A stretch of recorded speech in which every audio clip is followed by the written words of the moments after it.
This is the last in my series of 7 short videos about zero harm. So I've explained how I see the different elements required for zero harm, the systems, the behaviours, the leadership. How can you make a start?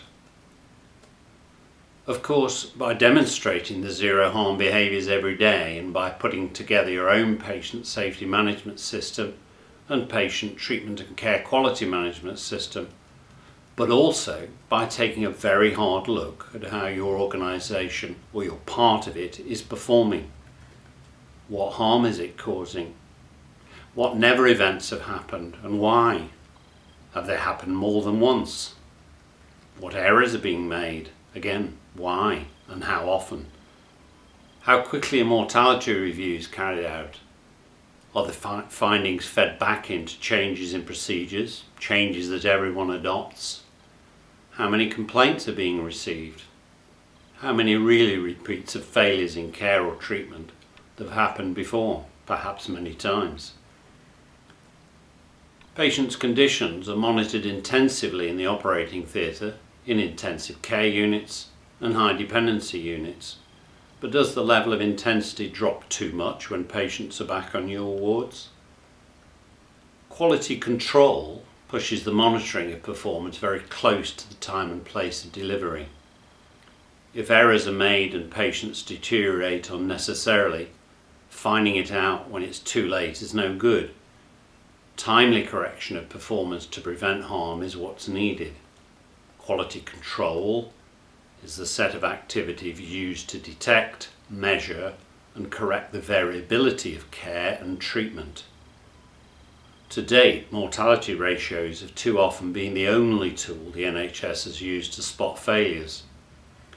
But of course they're published far too late for the individual patients and their loved ones.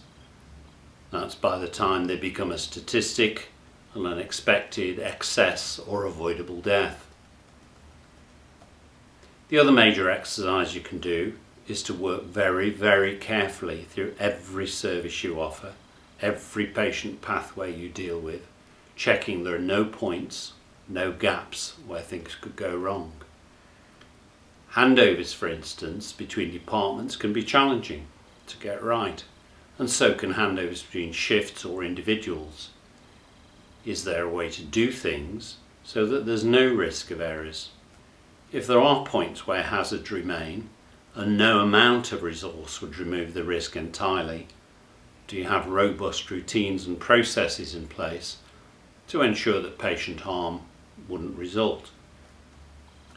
Right first time really simply means planning everything so carefully and training, practicing and rehearsing so thoroughly that mistakes and errors are eliminated or reduced to as low as reasonably practical.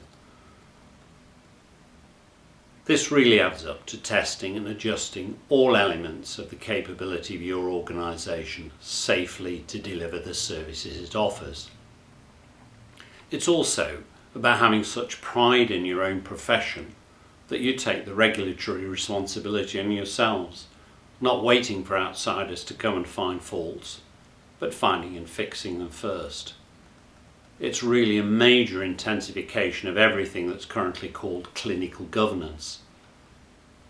I would prefer it to be called safety and quality, and every healthcare organisation to have a dedicated director of safety and quality.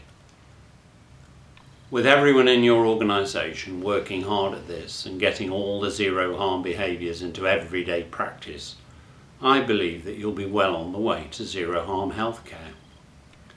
I campaigned hard for the terrible patient experiences at mid-staffs to be scrutinised in a public inquiry. I never ever again want any other member of the public to have to experience what patients and their loved ones experienced at mid-staffs. That's why zero harm is so important. So thank you for watching these videos. My contact details will follow. Please feel free to contact me with your views.